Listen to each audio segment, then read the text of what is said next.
Subscribe to our YouTube channel and press the bell icon to get the latest updates. नमस्कार, आपका स्वागत है इस वीडियो कॉलम में। और आज हम बात करेंगे राष्ट्रीय स्वयंसेवक संघ के तीसरे सरसंघचालक बाला साहब देवरस के बारे में। बाला साहब देवरस का पूरा नाम मधुकर दत्तात्रेय देवरस था। उनका जन्म 11 दिसंबर 1915 को हुआ बालाघाट मध्य प्रदेश में, और उनका देहावसान 1996 में हुआ, मई में, पुणे में। आज हम बाला साहब देवरस के बारे में इसलिए भी बात कर रहे हैं क्योंकि हम जानते हैं कि संघ के लगभग 100 वर्ष पूरे होने जा रहे हैं 2025 में। ऐसे में ये एक अच्छा अवसर है ये देखने का कि जिन लोगों ने भी संघ के निर्माण में या संघ के नेतृत्व करते हुए एक महत्वपूर्ण भूमिका निभाई। और बाला साहब देवरस का जो कार्यकाल था, 1973 में वह सरसंघ चालक बने, 1994 तक वह सरसंघ चालक रहे। वो बहुत महत्वपूर्ण कार्यकाल था। वो इस संदर्भ में महत्वपूर्ण कार्यकाल था। उसमें तीन चार महत्वपूर्ण चीजें हुई। पहली बात, इमरजेंसी लगी 1975 में। इंदिरा गांधी ने आपातकाल जो है वो लागू किया, और आरएसएस यानी कि संघ के स्वयंसेवकों ने आगे बढ़कर इसका विरोध किया। संघ ने एक पूरे समाज को नेतृत्व दिया इमरजेंसी का विरोध करने में। बाकी और राजनीतिक पार्टियां भी उसमें शामिल थीं, लेकिन संघ एक अकेला सामाजिक सांस्कृतिक संगठन था, और लगभग 1 लाख से ज्यादा स्वयंसेवक संघ के जेलों में थे। अगर आप उस समय के विदेशी समाचार पत्र पत्रिकाएं उसकी रिपोर्टिंग देखेंगे तो उसमें स्पष्ट लिखा गया है कि किस प्रकार संघ जो है वो एक नेतृत्व प्रदान कर रहा था इमरजेंसी विरोधी आंदोलन में। मैंने आपको विदेशी पत्र पत्रिकाओं की बात इसलिए कही क्योंकि घरेलू पत्र पत्रिकाओं पर सेंसरशिप लागू हो चुकी थी। इस विषय पर एक आलेख द प्रिंट में के आर्काइव्स में भी मौजूद है। आप चाहें तो उसको देख सकते हैं कि विदेशी समाचार पत्र पत्रिकाओं ने आरएसएस के रोल के बारे में क्या कहा था इमरजेंसी में। दूसरी बात करते हैं उसके बाद हम राम जन्मभूमि मूवमेंट की, राम जन्मभूमि आंदोलन की। 1980 के दशक में यह आंदोलन शुरू हुआ, और बाद में संघ से जुड़े हुए लोगों ने इसमें एक महत्वपूर्ण भूमिका निभाई। कहा यह जाता है कि जब बाला साहब देवरस के साथ इस बारे में चर्चा की गई थी कि तो उस समय उनका यह अनुमान था कि लगभग 3 दशक का समय कम से कम इस आंदोलन को अपनी परिणति तक पहुंचने में लगेगा, और लगभग आप कह सकते हैं कि कमोबेश उतना ही समय लगा। और राम जन्मभूमि आंदोलन हम जानते हैं कि इस देश की पॉलिटी में एक डिफाइनिंग मूवमेंट था, और संघ ने उसमें एक बड़ी भूमिका अदा की। और उस बड़ी भूमिका को अदा करने के पीछे जो एक बतौर स्ट्रैटेजिस्ट, एक बतौर स्ट्रैटेजिक थिंकर, एक समाज को नेतृत्व प्रदान करने की जो क्षमता वाले बाला साहब देवरस की महत्वपूर्ण भूमिका थी, क्योंकि अंततः उन्होंने ही सब लोगों के साथ मिलकर यह निर्णय लिया कि संघ को इस आंदोलन में महत्वपूर्ण भूमिका अदा करनी है। इसके अलावा एक और महत्वपूर्ण घटना हुई 1980 के दशक में ही। मीनाक्षीपुरम में 1981 में लगभग 800 से 1000 जो अनुसूचित जाति के लोग थे, उन्होंने इस्लाम में उनका जो है मतांतरण हुआ।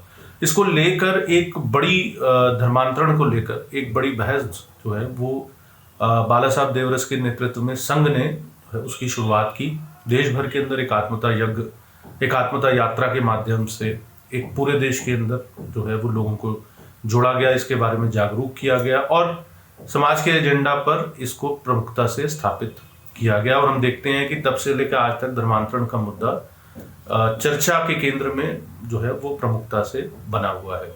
अगर हम एक संगठनात्मक दृष्टि से देखें तो एक महत्वपूर्ण बात यह कि बाला साहब देवरस में राष्ट्रीय स्वयंसेवक संघ के स्वयंसेवक असल में उनके जो संस्थापक डॉक्टर केशव बलीराम हेडगेवार थे, उनका प्रतिरूप देखते थे।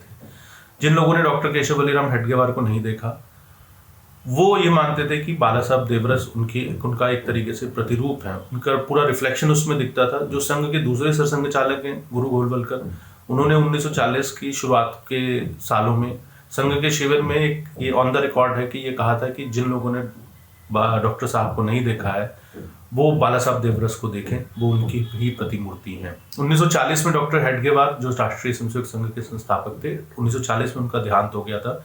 1925 में उन्होंने संघ की स्थापना की थी, और उन्होंने जब संघ की स्थापना की, यानी कि संघ की आरएसएस की पहली शाखा शुरू की, उस शाखा के अंदर बाला साहब देवरस 6ठी क्लास में पढ़ते हुए एक बच्चे के तौर पर शामिल हुए, और उसके बाद वो नागपुर के कार्यवाह बने शाखा के, और अंततः 30 के दशक में वह प्रचारक के तौर पर भी चले गए। उनके छोटे भाई भाऊराव देवरस, उन्होंने भी जो उनसे 2 वर्ष छोटे थे, उन्होंने भी बड़ी महत्वपूर्ण भूमिका निभाई, और बाद में राम जन्मभूमि आंदोलन में भी उनकी महत्वपूर्ण भूमिका थी।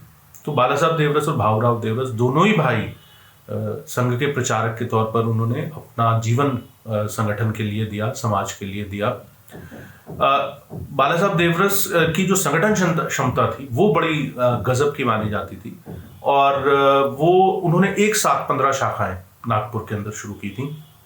इसके अलावा संघ में जो घोष है यानी बैंड जो संघ का है वो भी उन्हीं के द्वारा की गई शुरुआत है।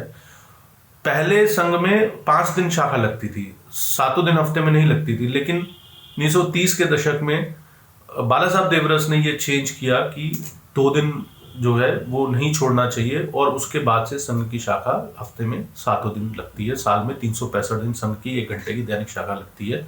ये भी चेंज जो है वो बाला साहब देवरस द्वारा किया गया था। और इसके अलावा जो संघ में सामूहिक गीतों की परंपरा है गाने की, वो भी बाला साहब देवरस की ही द्वारा उसकी शुरुआत की गई थी। और उन्होंने अपने हाथ से बहुत सारे नए प्रचारकों का निर्माण किया।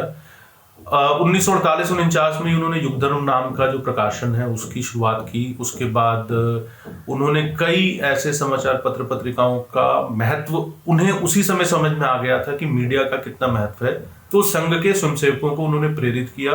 संघ के स्वयंसेवकों द्वारा चलाए जा रहे ट्रस्ट्स और संगठनों को प्रेरित किया कि वे समाचार पत्रों को शुरू करें, और जो प्रसिद्ध तरुण भारत समाचार पत्र है वो भी उसी समय टेक ओवर किया गया 1950 से 1960 के बीच में। वो बड़ा ही एक कह सकते हैं कि उस समय उसकी स्थिति, आर्थिक स्थिति ठीक नहीं थी, तो बाला साहब देवरस जो है उन्होंने प्रयास करके और उसके ऊपर जो देनदारी थी उसको चुकता करवाया, और वो संघ के स्वयंसेवकों ने उस समाचार पत्र पे को शुरू किया। तो कुल मिलाकर बाला साहब देवरस का व्यक्तित्व जो है उसका मुझे लगता है कि समसामयिक संदर्भों में पर्याप्त विश्लेषण नहीं हुआ है। बहुत ही दिलचस्प उनका कार्यकाल, उनकी कार्यशैली बड़ी खास थी। और चलते चलते एक अंतिम बात, और उन्होंने 2 नई परिपाटियां संघ के अंदर डाली। पहली चीज कि जब डॉक्टर हेडगेवार का देहांत हुआ तो गुरुजी जो हैं वो दूसरे सरसंघ चालक बने। जब गुरुजी का देहांत हुआ तो ये परंपरा थी कि सरसंघ चालक का देहांत होने के बाद ही जो है अगले सरसंघ चालक बनेंगे। लेकिन डॉक्टर बाला साहब देवरस ने 1994 में 1994 में सरसंघ चालक जीवित रहते हुए सरसंघ चालक का पद छोड़ा, दायित्व छोड़ा, और रज्जू भैया प्रोफेसर राजेंद्र सिंह उन्हें सरसंघ चालक का दायित्व दिया। उसके बाद से परिपाटी चली आ रही है। रज्जू भैया ने अपने जीवन काल में ही के.एस. सुदर्शन उन्हें सरसंघ चालक का दायित्व दिया, और के.एस. सुदर्शन जो है उन्होंने अपने जीवन काल में ही यह दायित्व छोड़कर डॉक्टर मोहन भागवत को यह दायित्व दिया। डॉक्टर मोहन भागवत संघ के वर्तमान में 6ठे सरसंघ चालक हैं। तो आज के वीडियो में इतना ही, और जल्दी मिलेंगे नए वीडियो के साथ, नए विषय के साथ। देखने के लिए बहुत बहुत धन्यवाद।